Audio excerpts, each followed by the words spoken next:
He said it out loud. She flirted with everyone, even me.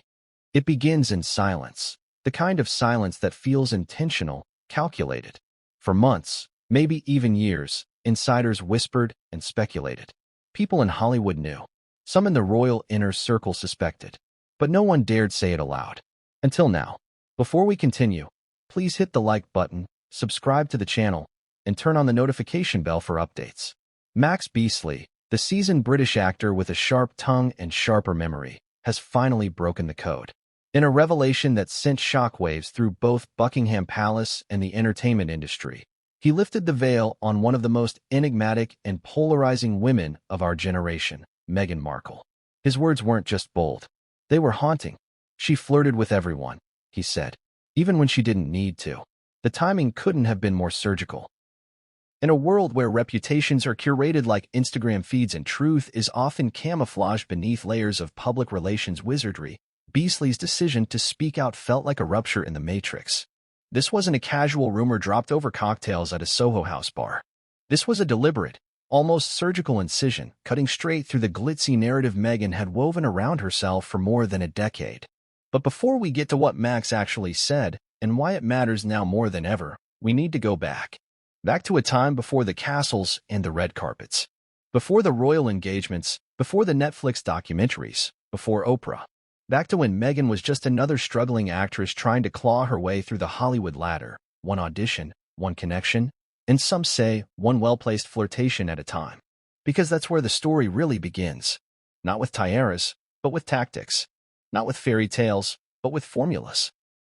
When Meghan Markle first appeared on the radar of public consciousness, she was seen as a fresh breath of modern royalty. She was biracial, American, outspoken, and fiercely independent.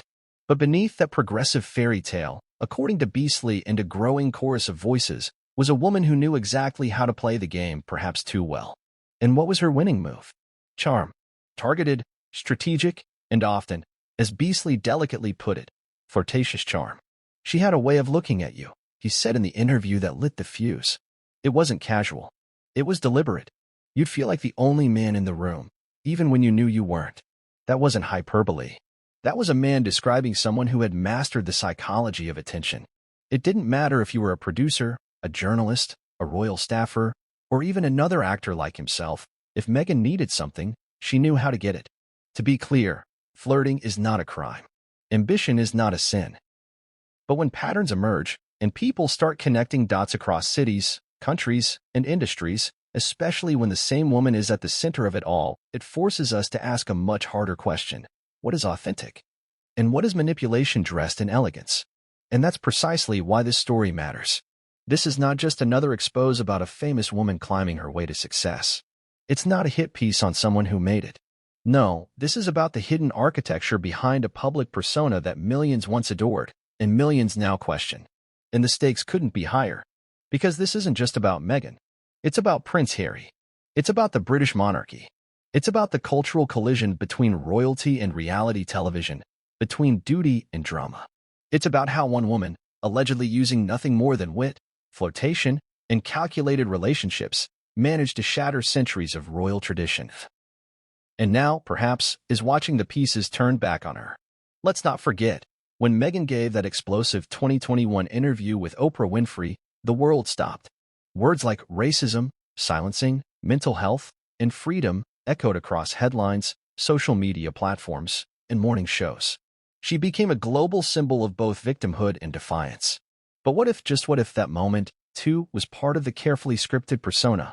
What if Oprah, now allegedly distancing herself, was merely a pawn in Meghan's larger game of narrative control? That's where Max Beesley's voice enters like a wrecking ball. He isn't a tabloid columnist. He isn't a YouTuber chasing views. He's a seasoned insider. He knows the industry. He knows how people operate behind the scenes when the cameras are off and the real selves come out. His choice to speak now isn't random. It's a decision rooted in what he claims is a sense of responsibility. People need to understand, he said. They need to know who they're defending, who they're believing. And what did he reveal? Not just that Meghan flirted, but that she made a career out of it. That she used her allure, not in isolated moments, but as a persistent strategy.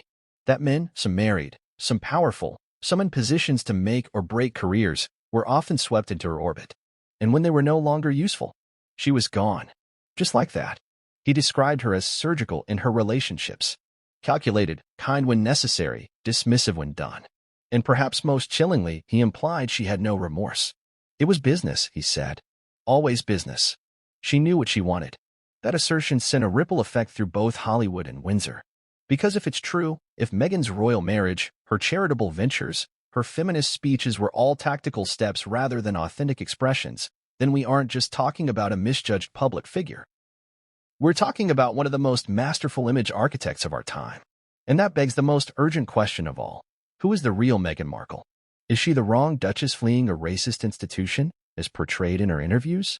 Is she the self-made advocate for equality and compassion, as shown on her podcasts and panels? Or is she, as Max Beesley suggests, a skilled operator whose true talent lies in bending people, moments, and institutions to serve her ambition? In the coming chapters, we will explore every angle. From Meghan's early days in Hollywood to her rise in royal circles. From the friends she ghosted to the powerful men she allegedly used. From the whispers in palace corridors to the panic inside Netflix boardrooms. We'll examine what Max Beesley really said and what others are now quietly confirming. We'll dive into records, statements, forgotten interviews, and first-hand accounts that reveal a consistent, unsettling pattern.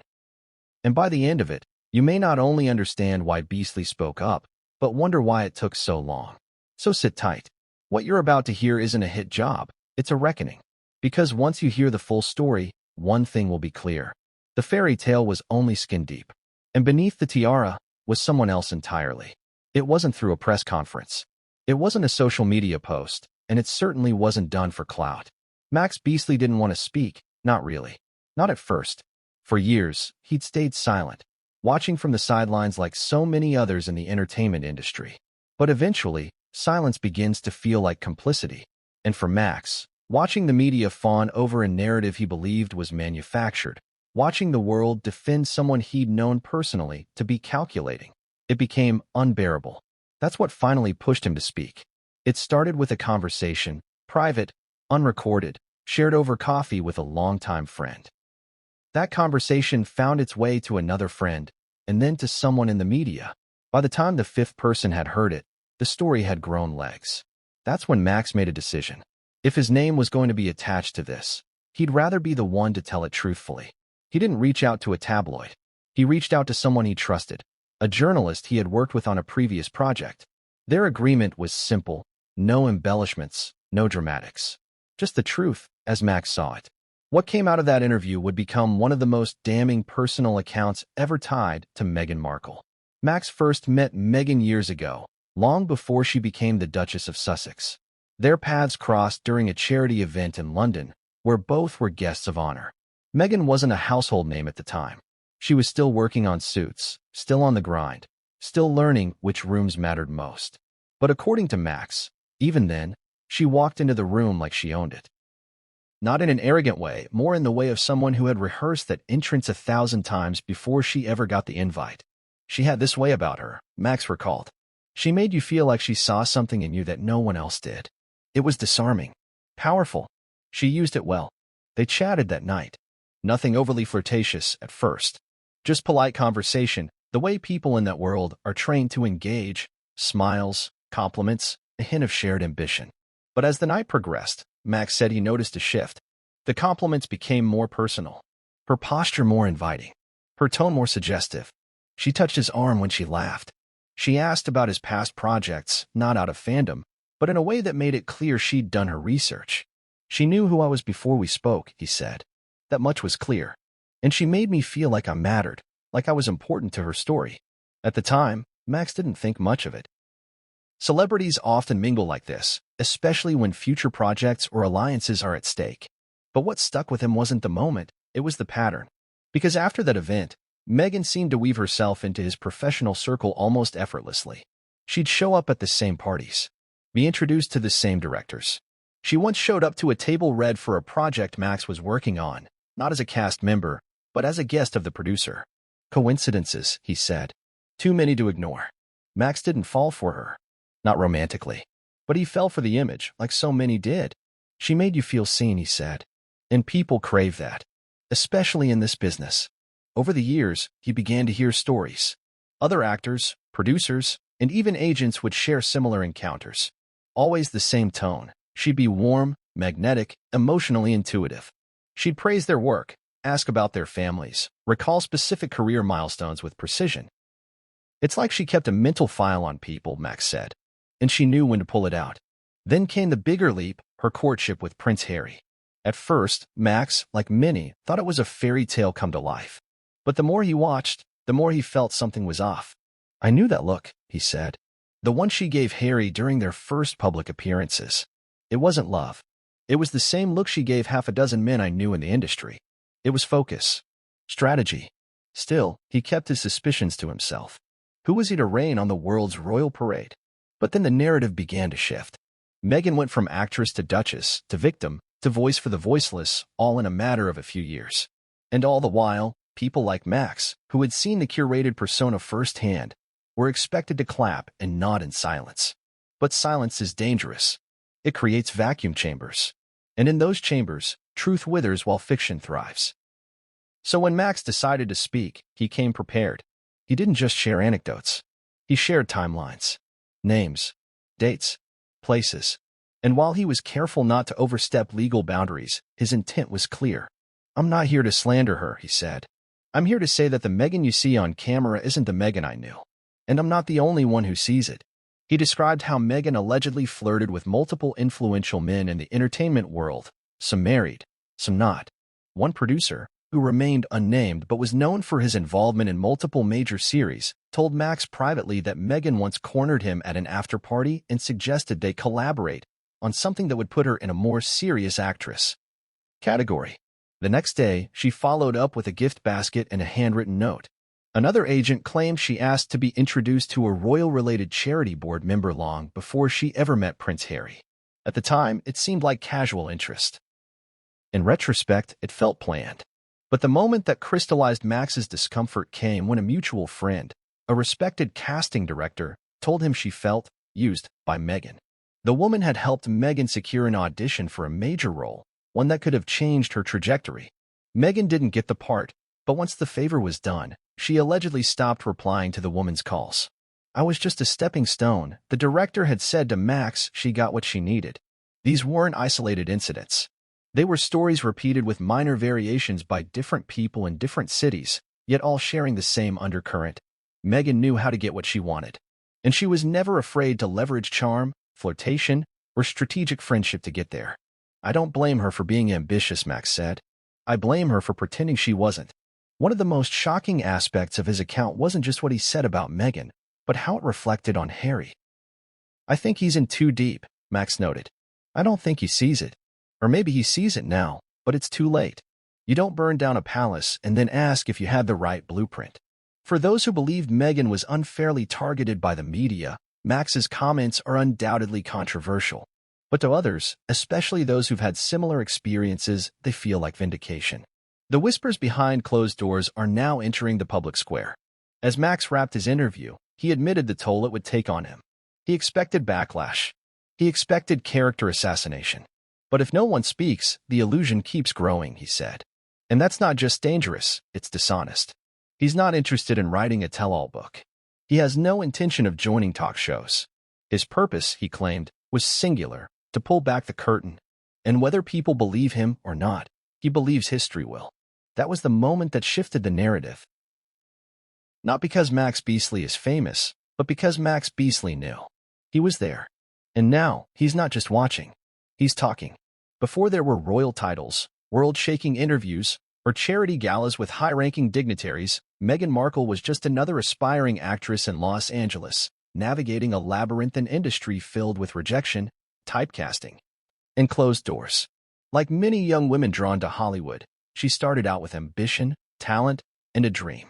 But unlike most, she also carried a toolkit that some now claim wasn't built solely on skill or persistence. It was shaped by a kind of social intelligence that bordered on weaponized charm. Hollywood has always been a world where looks, networking, and timing mean just as much, if not more, than raw talent. But in Meghan's case, according to several insiders, her climb was not accidental. It was calculated. From choosing where to be seen to knowing exactly who to flatter and when to vanish, Meghan crafted her path with surgical precision. Long before she ever landed the role of Rachel Zane in Suits, Meghan appeared in brief and forgettable roles. From background characters in General Hospital to minor parts in shows like Fringe, she hustled hard. Often cast as the ethnically ambiguous beauty or the hot girl in Blink and You'll Miss It scenes.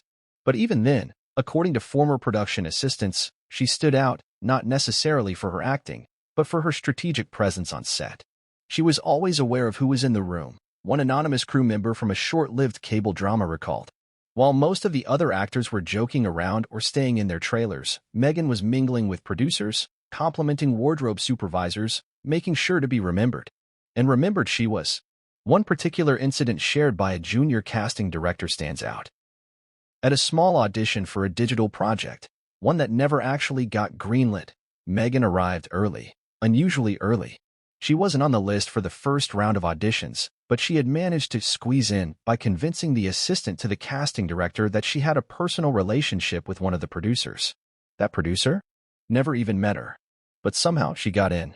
She read for the part, didn't get it, but left behind her business card, a handwritten note thanking the team for their time, and a bottle of wine labeled, "To future collaborations."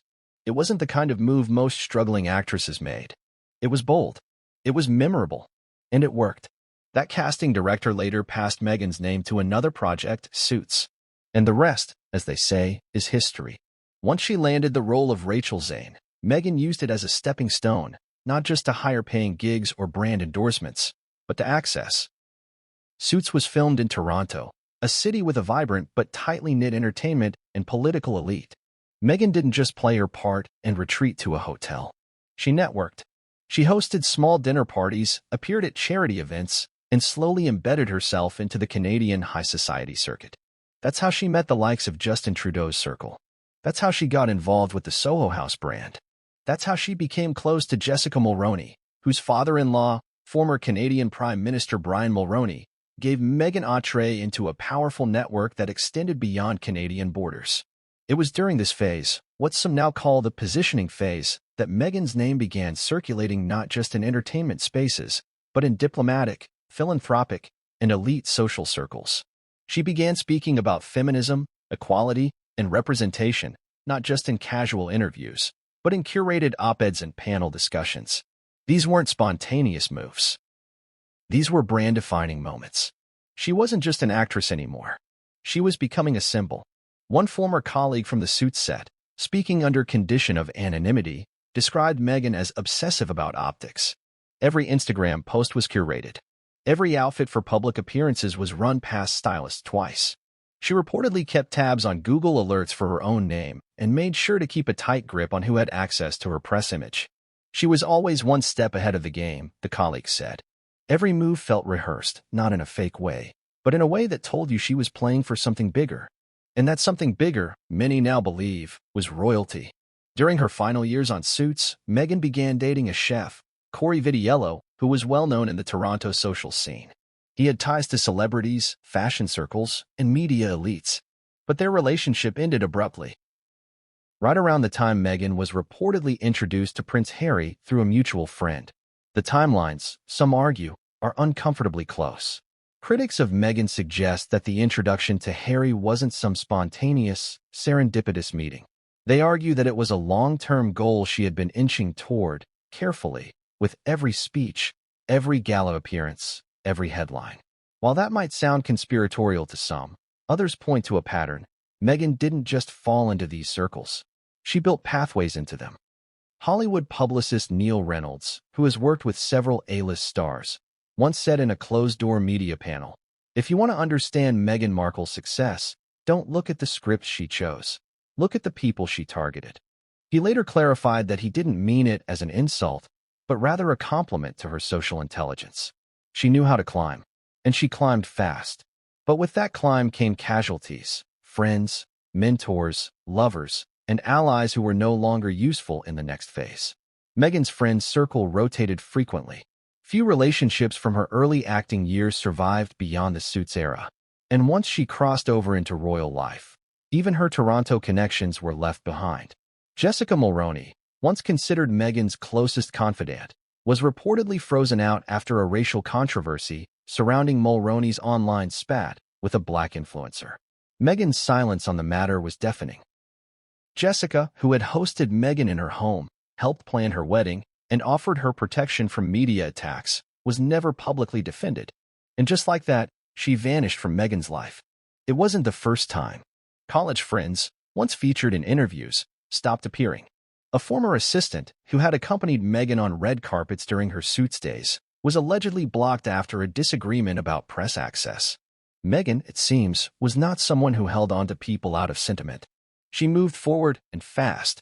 As for those who questioned her motives, they were often labeled as jealous, bitter, or sexist. And in some cases, maybe they were. But as more stories began to align, stories of charm turned cold, of friendships terminated when no longer strategic, the image of a woman ruthlessly ascending the ladder began to harden. There's also the matter of how Meghan handled failure. A producer on a TV pilot that didn't get picked up said Meghan was gracious on the surface, but quick to redirect blame. She didn't accept that the project failed. She framed it as the team not understanding her brand, he recalled. She was always branding herself, even in loss. This obsessive focus on brand and image wasn't confined to Hollywood. Once Meghan married into the royal family, it intensified. Former royal aides have claimed she was difficult to work with, not because she was cruel, but because she was always maneuvering. Always asking how a photo would be used. Always checking who would get the press credit. Always measuring the impact of every public-facing gesture. So when Max Beesley describes Meghan as someone who used flirtation, strategy, and precision to climb, he's not describing someone unique to Hollywood. He's describing someone uniquely good at Hollywood. Because in an industry built on perception, Meghan mastered the art of the climb. Faster, more effectively, and with fewer missteps than almost anyone else. But the question remains, at what cost? Who did she leave behind? What bridges did she burn? And if the climb was always calculated, if every smile, every post, every speech was part of a broader plan, then what happens now, when the spotlight begins to expose the strategy behind the scenes? As Meghan's Hollywood past gets pulled apart in light of Max Beesley's revelations, one thing is becoming painfully clear: her rise was no accident. And if it was built on manipulation, strategic, or emotional, then the reckoning may just be beginning. When Meghan Markle's name first became linked to Prince Harry, it struck the world as improbable, almost fantastical. An American actress with a modest resume and a divorced past, stepping into one of the most conservative and rigid institutions in modern history, the British monarchy. It was the kind of headline that seemed torn from a screenplay, not a tabloid. And that was the magic of it. A self-made woman from California captivating the heart of a British prince. But as the initial gloss wore off and layers of hindsight began to settle in, a far more complex, and some say calculated, story began to take shape.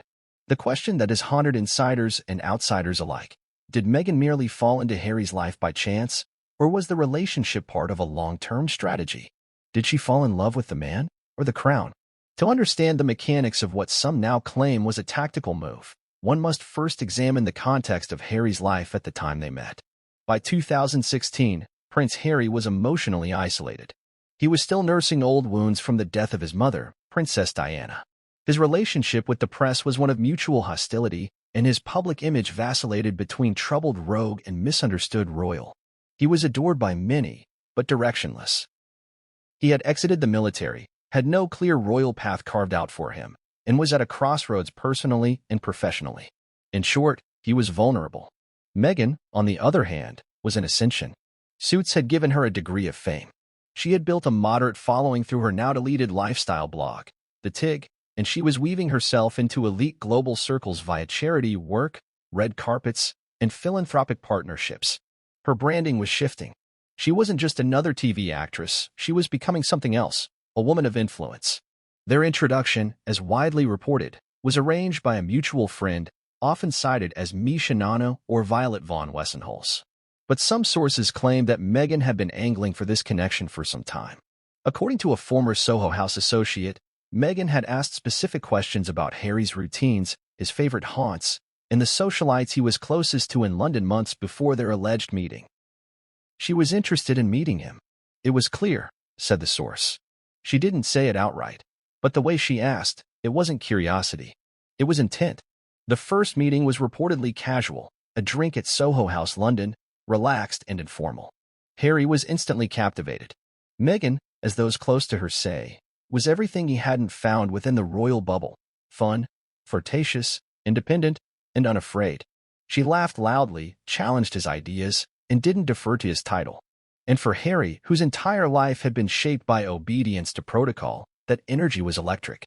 But here's where the narrative begins to fracture, depending on whom you ask. According to Max Beesley and others in the entertainment world, Meghan had always played the long game. She knew how to identify powerful men and make herself indispensable to them. Her interest in Harry, they suggest, was no different, except this time, the stakes were exponentially higher. She had studied him, claimed a former publicist with ties to the Canadian media world. She knew his trauma, his weaknesses. She knew how to present herself as exactly what he needed in that moment: compassionate, grounded, and emotionally attuned. It wasn't manipulative in the evil sense. It was tactical. During their early courtship, Meghan reportedly made regular trips to the UK, often staying at discreet locations before eventually being invited to stay with Harry at Kensington Palace. The press was kept at bay through an unprecedented level of secrecy. Friends were instructed not to talk. Leaks were minimal. It was, insiders say, a campaign of control, one that Meghan was actively involved in managing.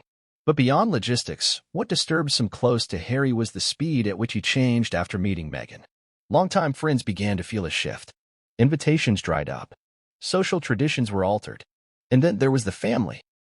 Prince William reportedly expressed early concern. His famous words, "Are you sure about this?" have been retold many times, often downplayed by royal PR as brotherly caution. But according to palace aides, the tension was deeper than what made the headlines. William felt something was off. It wasn't that Meghan wasn't good enough. It was that she seemed too good at the performance. She spoke about mental health, but with the polish of a PR expert. She joined royal events with enthusiasm, but quickly changed traditional formats to suit her style. And perhaps most notably, she made Harry feel that the family he'd once trusted had failed him. Whether it was her intention or not, Meghan positioned herself as the sole safe space in Harry's increasingly complicated life. And Harry, it seemed, clung to that. Insiders allege that Meghan used her understanding of emotional language to deepen her hold on Harry. She spoke his pain. She validated his feelings about the press, about his mother, about the limitations of royal duty. She mirrored him, one former Kensington staffer said. Every wound he had, she had a story to match it. Every anger he expressed, she echoed. At first, palace staff tried to support the relationship. Meghan was welcomed with official briefings, wardrobe consultations, and guidance on royal protocol. But within weeks, those involved began to feel something unusual. She wasn't asking for advice. She was challenging it. She didn't want to fit into the system. She wanted to rewire it. During her first royal engagements, Meghan reportedly dismissed traditional wardrobe options and insisted on briefing the media herself, sometimes without approval. She wasn't afraid to contradict seasoned aides or make last-minute changes to planned appearances. And Harry, who once adhered to the system, now backed every one of her moves. It was around this time that Max Beesley claims he received a phone call from a colleague who worked on a documentary project Meghan had been interested in pre-royalty. "She's finally done it," the colleague had joked. "She's going to be a princess." That comment wasn't meant to be derogatory. But in hindsight, it struck Max as loaded. Because for all the tales of romance, Meghan's connection to Harry also presented something else: unprecedented access. With him, she became a global figure overnight. Her image, once limited to the entertainment pages, now graced the front of every major newspaper in the world. And she leveraged that exposure with ferocity. Interviews were arranged. Charitable causes were aligned. Her wardrobe became iconic. Her words turned into rallying cries. And the palace? It struggled to keep up. According to reports, multiple royal aides resigned during Meghan's first year within the firm. Some cited toxic environments. Others pointed to the exhausting demands from the Sussex camp. It was like managing a Hollywood client, not a royal, one aide allegedly said. But perhaps the most troubling signs came behind closed doors. Harry, who had once enjoyed close relationships with his brother, his cousins, and longtime friends, became increasingly isolated. He began skipping traditional hunting trips. He missed private dinners. And when asked about the changes, he became defensive. At one point, a family friend reportedly asked Harry if he felt rushed in the relationship. His reply, I know what I'm doing. But did he? Because if the relationship was a love story, it was also, simultaneously, a political earthquake. Within 2 years of marrying, Harry and Meghan would step back from royal duties, denounce the press, and publicly accuse members of the royal family of racial bias, cruelty, and neglect. The institution was left reeling. And Harry, once its golden rebel, now stood outside the gates. Max Beesley, when asked about Harry's role in the fallout, didn't mince words. I don't think he saw it coming. I don't think he knew what he was signing up for. She gave him purpose. She gave him the illusion of freedom. And by the time he realized what he'd left behind, it was too late. But what if Harry was targeted, not maliciously, but intentionally? What if, in Meghan's plan for influence and protection, he was the perfect vehicle? A man loved globally, with a legacy of pain, standing just far enough from the throne to be accessible, but close enough to carry immense power. That's what some now suggest. That Harry wasn't just the man she fell in love with, but the opportunity she had long been preparing for. And if that's true, then what comes next? What happens when the carefully constructed illusion begins to collapse? When insiders speak, when friends break ranks, when the very people who helped shape the fairy tale begin exposing the shadows behind it. The royal leap, as they call it now, wasn't just a marriage. It was a masterstroke, one that changed the monarchy forever. And if Max Beesley's claims hold weight, it was never about the man. It was always about the crown. As Meghan Markle ascended from the tight corridors of cable television to the vast halls of British royalty, an invisible trail stretched behind her, a trail littered with silenced voices, quiet exits, and relationships left unanswered. Those who knew her in the earliest chapters of her life, those who called her a friend, mentor, or confidant, slowly found themselves pushed aside or abandoned altogether. And while many of these breakups went unspoken and unexplained, they all shared a pattern. Meghan moved forward, often with intensity, rarely looking back. Long before the royal titles and media wars, Meghan was a college student navigating life at Northwestern University. She was known among classmates as charismatic, polished, and always conscious of her image. Professors described her as driven and articulate, while fellow students often remembered her as reserved, though highly social when the moment suited her ambitions. She wasn't the type to party every weekend, but she knew how to charm a room when opportunity called for it. Yet even during those years, classmates noted a peculiar pattern. As one former peer put it, Meghan formed quick, intense friendships, and just as quickly, she would drift. One such friend, who lived in the same dormitory as Meghan and studied under the same journalism program, described being inseparable from her for a semester. They ate meals together, collaborated on campus events, and shared their hopes for future careers in media. But after winter break, something shifted. Meghan stopped responding to messages. She began socializing with a new group. The friendship was not ended with a confrontation, it simply disappeared. No explanation, no closure. That pattern repeated itself in her early professional years. As she took on roles as a freelance calligrapher, attended red carpet events for Deal or No Deal, and struggled for auditions, she created tight-knit circles, aspiring actresses, makeup artists, photographers. But each time she crossed a new threshold of visibility, those connections evaporated. For those left behind, it was confusing. For those observing from the outside, it was clinical. Meghan's blog The Tig, launched in 2014, further widened the scope of her social network. On the surface, The Tig was a lifestyle hub where Meghan wrote about fashion, food, and female empowerment. But behind the scenes, it functioned as a networking vessel. It allowed her to engage with chefs, stylists, photographers, journalists, and wellness entrepreneurs, many of whom described being invited to dinners, co-hosting panels, or being featured in flattering posts. But once Meghan's public status took off, these collaborations became fleeting memories.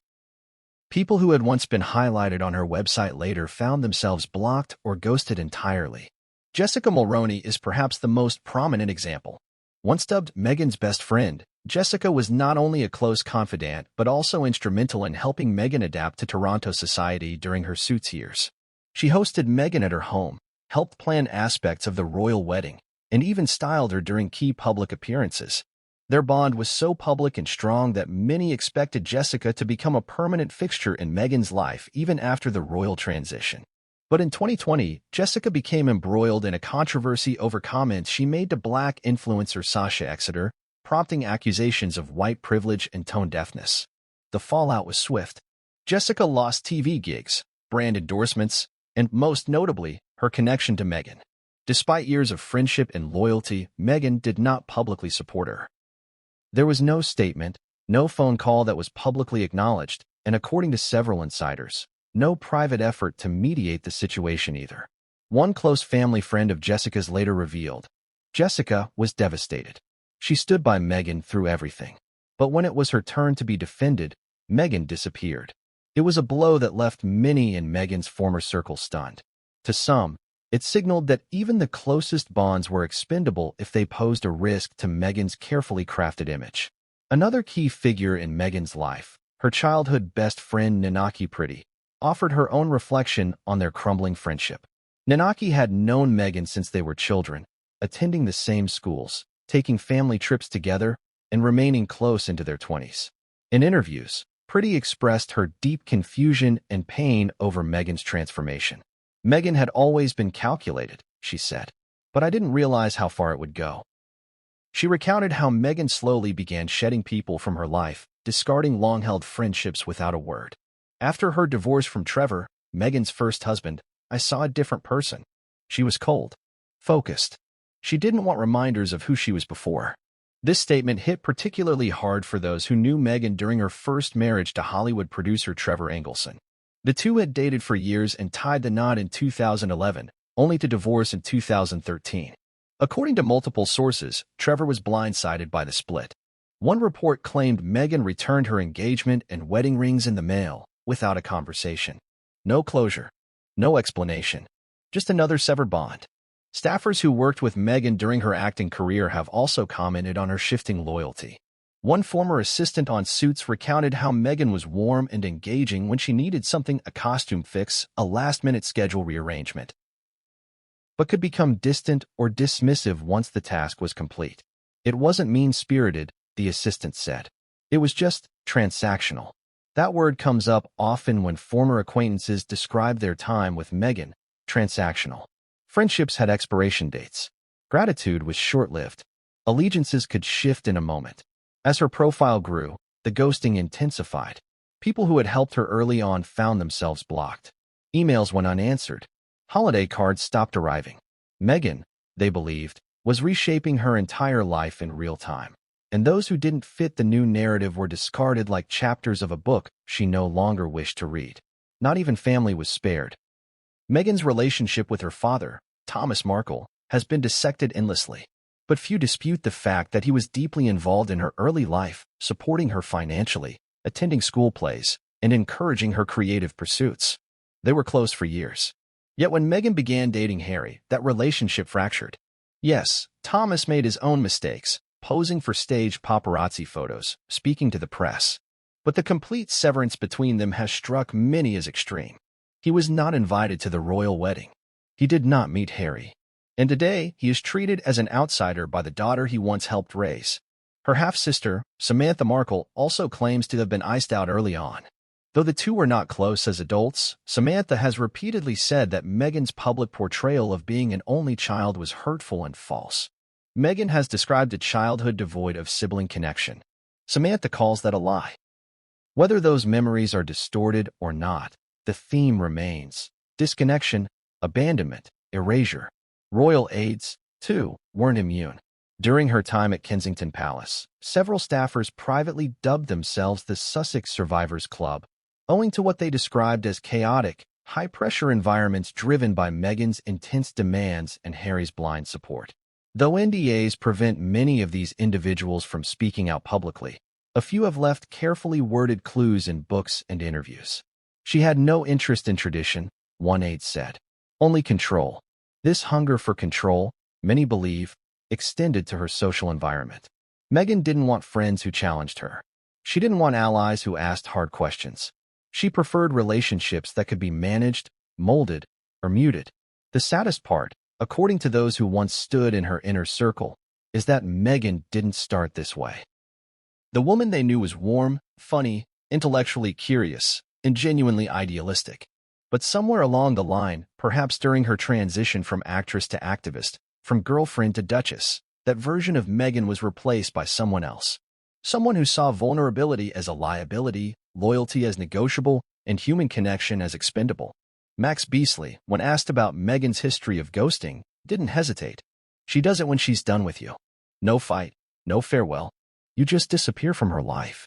And in a world where fame demands detachment and loyalty can be leveraged, perhaps Meghan thought this was the price of survival. But to those she left behind, it felt like betrayal. One former stylist who worked with Meghan during her Suits years summarized it best: she climbs quickly, but she never looks down. And the question that hangs in the air like smoke is this: how many more did she leave behind, just out of frame? One of the most persistent and quietly discussed elements of Meghan Markle's personal brand, particularly among those who interacted with her in Hollywood and social circles, was her flirtation style. Not the light-hearted kind, not innocent playfulness. What people describe as something more refined, strategic, and, according to multiple sources, often intentional. It wasn't simply about attraction or chemistry. It was a deliberate tool, a means to gain access, attention, and influence. As Max Beesley's now infamous words suggest, she flirted with everyone, even me. There's a growing awareness that this wasn't isolated behavior, it was a pattern. In industries driven by relationships and power dynamics, like acting, media, and elite philanthropy, people learn early how to make themselves seen. Some rely on charm, others on talent. Meghan, former colleagues and associates say, used her flirtation with precision and consistency. It wasn't messy or overt. It was subtle, controlled, but unmistakable. Let's rewind to Meghan's time on Suits, the legal drama that gave her a national profile and opened the first real doors to global recognition. On set, according to a former production assistant, Meghan had a way of commanding attention during downtime. She wasn't loud. She wasn't inappropriate. But she knew how to position herself, sitting closer to certain people during group lunches, laughing just a little louder when a director was nearby, tilting her head slightly while listening to producer suggestions. She made you feel special, said one lighting technician. She'd remember your name, touch your arm when talking to you, make direct eye contact. It wasn't random. It was deliberate, always just enough to stay on your mind. That same technician admitted that after a particularly long day on set, Meghan waited behind while the others left, struck up a conversation about his background, and asked for his opinion on a scene's lighting. I'd never had a lead actor do that, he said. It caught me off guard. The next day, she acted like it never happened. Friendly, yes, but distant. It was like she turned the dial up, then off. It's these types of stories that recur again and again. Producers, publicists, stylists, and even photographers recall brief but intense moments with Meghan. Not sexual, not romantic, but intimate enough to blur boundaries. One entertainment executive who worked with a network Meghan pitched a lifestyle project to in 2015 said it plainly. She understood power, and she knew how to lean into it, literally. He described a lunch where Meghan positioned herself next to him, subtly leaning in as he spoke, smiling at every comment, asking follow-up questions that flattered him without being obvious. She didn't try to seduce me, he said, but she made me feel like I mattered more than anyone else in that room. That's more dangerous than seduction. It's psychological. And then there's the story of the event in 2016. Meghan wasn't on the official guest list. She managed to secure a ticket through an acquaintance in fashion. That night, according to multiple attendees, she was a blur of strategic conversation and calculated charm. She bounced from conversation to conversation, never lingering too long, always extracting just enough: names, numbers, future event invitations. One French film producer recalled how she complimented his shoes in the first minute, asked about his recent project in the second, and by the third, had invited him to lunch in Toronto next time you're in town. She was magnetic, he said, but it felt like she was taking inventory more than building connection. These encounters on their own might seem harmless. Many celebrities use charm as currency. But what raises eyebrows is the consistency with which Meghan repeated this behavior and the types of men she focused on. They were always in positions of access. Gatekeepers, decision-makers, influencers. One celebrity publicist based in Los Angeles shared her client notes from when Meghan was still a rising star. She asked for meetings with executives specifically, never the assistants or the junior publicists. She'd say she wanted to understand the bigger picture. But really, she wanted proximity to power. And then there was the flirtation with royalty, both literal and symbolic. Before Harry, Meghan was linked casually to several high-profile men, including Canadian chef Corey Vitiello, whose social connections included athletes, business moguls, and people adjacent to the British aristocracy. While no impropriety has ever been suggested, what's notable is the context of these relationships. Each one moved her closer to elite circles. Max Beesley, who had watched this pattern unfold over years, described it as a flirtation funnel. She starts with friendliness. She builds rapport quickly. Then she escalates attention. Sometimes physically, sometimes emotionally, but always with a goal. He claimed that the energy was always specific, never wasted. You could be in a room with her and 10 people. If you weren't useful, you didn't exist. But if she thought you were connected to someone, or you had a platform she could stand on, you were gold. Beesley also spoke of instances where Meghan would dial her flirtation up or down based on who else was watching. At charity galas or networking events, she'd introduce herself to multiple men in succession but often make one of them feel he was the only one who mattered. And she was good at it. Too good. One social media strategist who worked with Meghan during the TIG era described her behavior during brand meetings as social shape-shifting. She'd mirror people. If you were calm and formal, she'd match it. If you were enthusiastic and expressive, she'd turn up the energy. It was impressive, but also unsettling when you realized it wasn't necessarily authentic. It was tailored. So where does flirtation cross the line from charm to manipulation? According to those who felt burned by it, the answer lies in how Meghan disengaged once she got what she wanted. One network executive who facilitated a digital campaign for her recalled how Meghan was warm and engaging during the contract phase, but after the launch, became unresponsive. She never answered our emails after the deal went through. It was like she vanished. But she got the exposure she wanted. Another stylist remembers dressing Meghan for a high-profile event. They spent hours together discussing themes, public perception, and personal branding. After the event, she tried to follow up to offer future services. She blocked me. Literally blocked me on Instagram. No fallout, no drama, just gone. It's that silence, that sudden removal from her orbit, that leaves so many former allies feeling used. They weren't just ignored, they were dismissed, discarded after serving a purpose. The flirtation, in their view, wasn't about connection. It was about leverage. Even within the royal household, insiders whispered of Meghan's ability to dismantle a room. One royal aide reportedly said she could enter a space and have half the staff enchanted within minutes. The men, especially. It wasn't sexual, it was psychological dominance. And it extended beyond staff. At formal dinners and state events, there were murmurs that Meghan paid disproportionate attention to select ambassadors or diplomats, those with connections to media empires or international charities. It wasn't inappropriate, but it was strategic. Always. Was it wrong? Not necessarily. In many ways, Meghan played the same game men in power have played for centuries, leveraging charm to navigate influence. But where her critics draw the line is in the authenticity. They argue that Meghan's flirtation wasn't about personality. It was a calculated behavior, a switch she flipped when she needed something and turned off once the door opened.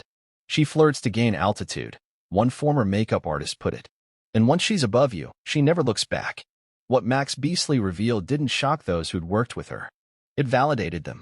It gave language to something they'd all felt but couldn't prove, that Meghan's entire professional and social climb was built not just on effort and intelligence, but on a unique ability to make people believe they were chosen, special, essential, until they weren't. And perhaps the most painful part of that strategy is how well it worked. Because long before the tiaras and the Oprah interviews, Meghan Markle had already learned the most effective way to ascend, make someone feel seen, then step over them while they're still looking at you. In the hushed corridors of Kensington Palace, where whispers carry further than footsteps and every glance is measured, the arrival of Meghan Markle was met with a kind of tense anticipation. To the outside world, she was a breath of fresh air. A modern, progressive woman who had already mastered the game of fame. But behind the gates, among the aides, advisors, and private secretaries, there were raised eyebrows, quiet concerns, and a growing unease that something didn't quite align. And yet, they stayed silent. The royal household is built on discretion. Generations of tradition, protocol, and unspoken codes shape its daily operations. Scandals are smothered before they flare. Loyalty is not optional. It is the currency of survival. But when Meghan Markle entered the firm, as insiders refer to it, cracks began to show. Because for all her charisma and calculated charm, Meghan was unlike anything the institution had faced before. She wasn't just a newcomer, she was a disruptor. And the palace, many believe, knew early on that she was playing a different game. According to sources within royal circles, concerns about Meghan's behavior began to surface within weeks of her engagement to Prince Harry. Staff members noticed she operated with an almost corporate intensity. She demanded briefing documents ahead of minor events, challenged existing charity partnerships, and questioned long-standing procedures. This wasn't inherently negative. Many saw it as a refreshing sign of professionalism. But it also signaled something else. Meghan wasn't here to adapt to the palace. She expected the palace to adapt to her. One former courtier described an early meeting in which Meghan was introduced to her new communications team. She walked in like a CEO. She had a list of bullet points, ideas, and pre-planned rollouts for her public image. The tone was not collaborative, the source said, but managerial. It was clear she saw herself as her own brand, Markle Inc. As some of us called it. This level of control may have worked in Hollywood, but within the confines of an institution that prides itself on quiet dignity and deference, it was viewed with suspicion. More importantly, it triggered internal debates. Was this just the future of a modern monarchy, or was it a sign that Meghan's priorities were not aligned with the crown's? Still, the palace maintained its stoic silence. Even when Meghan allegedly clashed with senior staff, very little leaked. One incident involved a senior aide who had worked under both Prince William and Prince Charles. According to insiders, this aide attempted to gently redirect Meghan during preparations for a charity gala. Meghan reportedly cut the meeting short and later told Harry that she felt patronized by the advice. Days later, that aide submitted her resignation. The media speculated vaguely. Palace reshuffle, they called it. But those inside knew the truth. This wasn't about workload. It was about power. Meghan didn't just want a seat at the table, she wanted to redesign it. By Meghan's own admission in later interviews, she felt unsupported. But according to multiple insiders, efforts were made early on to integrate her, to guide her through royal expectations, to help her transition. A senior advisor from the Queen's private office was reportedly assigned to coach her through engagements and internal matters. But Meghan reportedly disregarded much of the guidance. She wanted a royal title, the advisor noted privately, but on her own terms. And again, the palace said nothing. This silence became deafening when allegations began to pile up. Staff members, often protected by non-disclosure agreements, would confide in each other about emotional manipulation, unrealistic demands, and a culture of fear. One aide, who left after less than 6 months, claimed Meghan would call or text at all hours, expecting immediate responses. Another said she was reduced to tears after being publicly chastised in front of junior staff. Still, no official reprimands. No press statements. No internal investigations, at least not publicly acknowledged. Instead, the palace remained dutifully neutral, shielding Meghan with the same wall of silence that had once protected senior royals from far worse. Why? Because the monarchy was terrified. Not of Meghan, but of what she represented. For the first time in modern history, a biracial, American woman had become one of the most visible faces of the royal family. She wasn't just a duchess. She was a global symbol. Criticizing her, even internally, carried political and cultural risks. The palace feared accusations of racism, elitism, and xenophobia. So they walked on eggshells. They withheld truths to protect the image. They absorbed the tension to avoid public combustion. The Queen, according to reports, urged caution. While she welcomed Meghan and offered private warmth, even she recognized that Meghan's presence posed challenges that could destabilize the family. Her private secretary was reportedly instructed to monitor Meghan's integration closely, but even he struggled to navigate her unpredictable relationship with the institution. One particularly revealing moment occurred during Meghan's tour of Australia and New Zealand in 2018. On the surface, the trip was a success. Crowds adored her. The media coverage was glowing.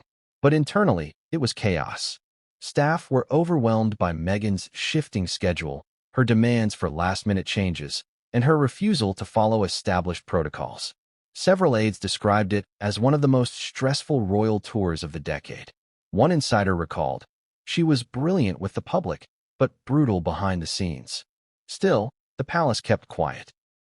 And perhaps the most telling decision came in 2019, when multiple senior staff submitted formal complaints regarding Meghan's treatment of employees.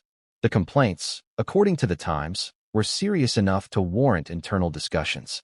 But instead of launching a full investigation, the palace chose to bury the reports. It was only after Meghan and Harry's exit that a limited review was announced, and even then, the findings were not made public. This silence wasn't just about protecting Meghan. It was about protecting the crown. If the monarchy were to admit that one of its own, married into the institution, had caused dysfunction, it would reflect weakness. And in a system built entirely on image and tradition, weakness is a threat. That's why, when Meghan and Harry began their campaign of public grievances, first through subtle press hints, then through explosive interviews, the palace refused to engage. Recollections may vary. They said in response to Meghan's allegations of racism and neglect. But behind closed doors, there was fury. Not just at the claims, but at themselves. They had stayed silent to protect the Sussexes, and now that silence was being weaponized against them. Multiple former aides were reportedly devastated to watch the Oprah interview. They felt betrayed, not just by Meghan, but by the palace's refusal to set the record straight. "We endured so much," said one aide, "and now the world thinks we were the aggressors." By this point, the palace had boxed itself into a corner. Speak out, and risk being accused of silencing a woman of color. Stay silent, and allow public perception to swing entirely in Meghan's favor. So they chose silence. Again, and that silence, according to Max Beesley, became a shield for Meghan to rewrite the narrative. "They knew," he said plainly. "The palace knew who she was. They saw the behavior. They heard the complaints. But they said nothing." Beesley's claim is supported by a growing number of leaks from within the royal household. Not all paint Meghan as a villain, but many do describe a woman who approached the monarchy not as an inherited duty, but as a platform, a springboard, a new stage. And the institution, for all its power, was too afraid or too politically cornered to push back. Perhaps the most ironic aspect of this entire saga is that the same institution Meghan now accuses of emotional abandonment had once gone to great lengths to protect her, to shield her from criticism, to accommodate her unconventional style. And Meghan? She continues to tell her version, unopposed, unchecked, and unchallenged. Whether history will correct that silence remains to be seen. But for those who worked behind palace walls, those who endured the tension and bore the burden in secret, the truth is already known. The palace knew, and it said nothing. When Meghan Markle and Prince Harry officially stepped back from royal duties in early 2020, the world braced for uncertainty. The couple's exit, dubbed Megxit by tabloids, was historic, sudden, and culturally seismic. The move shocked the monarchy and polarized public opinion. Some saw it as a bold step toward freedom. Others called it a betrayal of duty. But few at the time grasped the full scope of what was to come. Meghan wasn't retreating from the spotlight. She was repositioning herself within it. Within months of announcing their departure from the royal family, Meghan and Harry were fielding offers from some of the most powerful players in entertainment. Netflix, Spotify, Disney, A-list agents, media conglomerates. Everyone wanted a piece of the couple who had broken the mold. But even among all these names and institutions, one figure remained constant behind the scenes, Meghan herself carefully orchestrating the next phase of her visibility. While Harry appeared to stumble a bit through the transition, at times withdrawn, uncertain, even awkward, Meghan slipped back into the entertainment world as if she had never left. She was fluent in its rhythms. She understood how to dress, how to pose, how to pitch. She'd spent years studying the machinery of fame. And now, with a royal halo and global curiosity surrounding her, she had leverage unlike any actress-turned-duchess in history. The first major milestone came with Netflix. The deal was monumental, not just in dollar value, reportedly worth between $100 to $150 million, but in scope. It granted Meghan and Harry a production platform, creative control, and near-automatic access to global audiences. Their company, Archwell Productions, was born almost overnight. But insiders close to the negotiation process noted something telling. While both Harry and Meghan were listed as executive producers, it was Meghan who led most of the pitch meetings. Meghan who shaped the vision. Meghan who connected the dots between activism and media. She reportedly positioned herself not just as a figure of public sympathy, but as a thought leader, a content creator, a storyteller. She didn't walk into the room as a former actress, one Netflix executive shared. She walked in like a mogul. The projects that followed reflected this vision. Documentaries, children's content, animated series, even a planned voiceover for a nature documentary, which Meghan secured through her connection to Disney CEO Bob Iger. An infamous clip surfaced of Harry pitching her talent to Iger during a red carpet event, whispering, "You do know she does voiceovers," while Meghan smiled beside him. Critics at the time laughed off the moment. But to those familiar with Meghan's playbook, it wasn't surprising. She wasn't relying on coincidence or luck. She was navigating deliberately. Another major deal came with Spotify, where Meghan launched the Archetypes podcast. The concept was clear, dismantling stereotypes about women. On paper, it was a strong, relevant idea. And the first episode, featuring Serena Williams, drew significant attention. Meghan's voice was polished, her tone composed, her delivery filled with gravitas.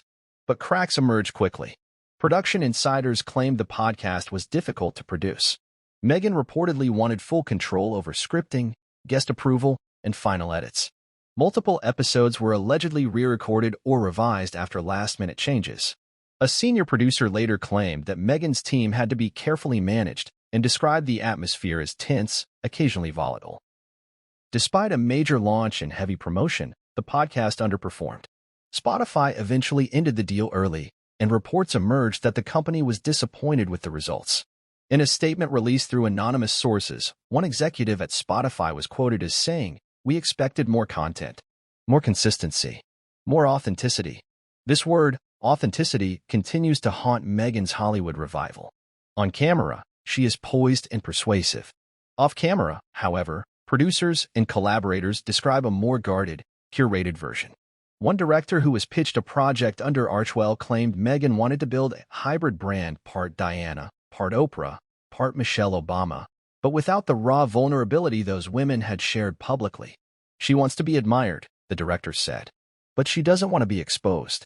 And yet, exposure is exactly what Hollywood demands, especially from those crafting narratives around empowerment, trauma, and public service. Viewers don't just want polished stories, they want emotional transparency. And that, say insiders, is where Meghan's revival hit a wall. Despite claims of being misunderstood, many within the industry quietly expressed that Meghan is difficult to collaborate with not because of arrogance or entitlement, but because of control. She wants to dictate every narrative, every quote, every camera angle, every guest. And while that level of oversight might be acceptable in corporate branding, it clashes with the creative chaos that fuels real entertainment success. An executive from a streaming platform that passed on an Archwell proposal summarized the dilemma. She sees herself as a visionary. But a visionary must be willing to risk exposure. Meghan wants the impact of Oprah, but not the scars that came with it.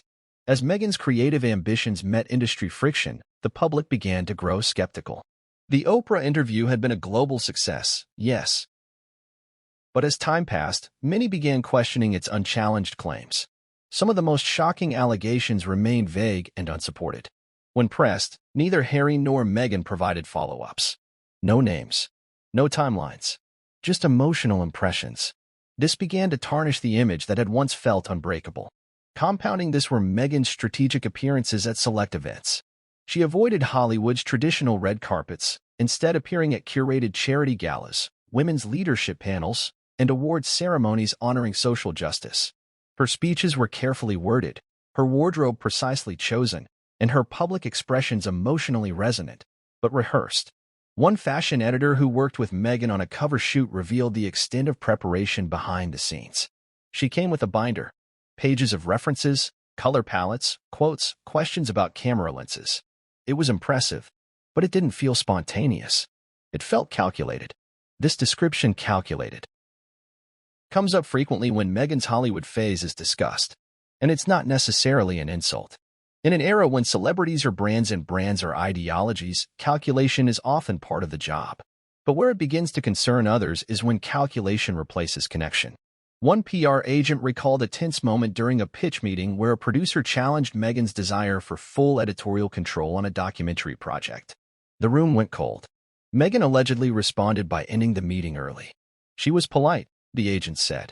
But the message was clear, either it's her way or it's no way. Perhaps the clearest example of the fine line Meghan walks between charm and resistance is her relationship with the press. She often claims to have been victimized by media scrutiny, and there's truth in that. The UK tabloids have been ruthless. Racism and sexism absolutely played a role in the coverage. But in Hollywood, where the media functions differently, more deal-making than scandal-chasing, Meghan's distrust persists. She is known to veto reporters, to demand prior questions, to cancel interviews if tone is deemed unfavorable. One American journalist was reportedly blacklisted after publishing a neutral but probing profile. Another was warned not to ask about royal matters during a podcast taping, only for Meghan to bring up the monarchy herself during the interview. This contradiction of craving exposure but fearing criticism is part of what makes her Hollywood revival so complicated. She wants to be seen, but on her own terms. And when the industry pushes back, she pulls away. Max Beesley, who has watched this entire phase unfold from a distance, believes the cracks were inevitable. "You can only hold a mask for so long," he said. Eventually, the real face shows up. And that's what many now ask. Who is Meghan, really? Is she the passionate advocate for women, or the master manipulator of narratives? Is she the traumatized survivor of royal cruelty, or the architect of her own media mythology?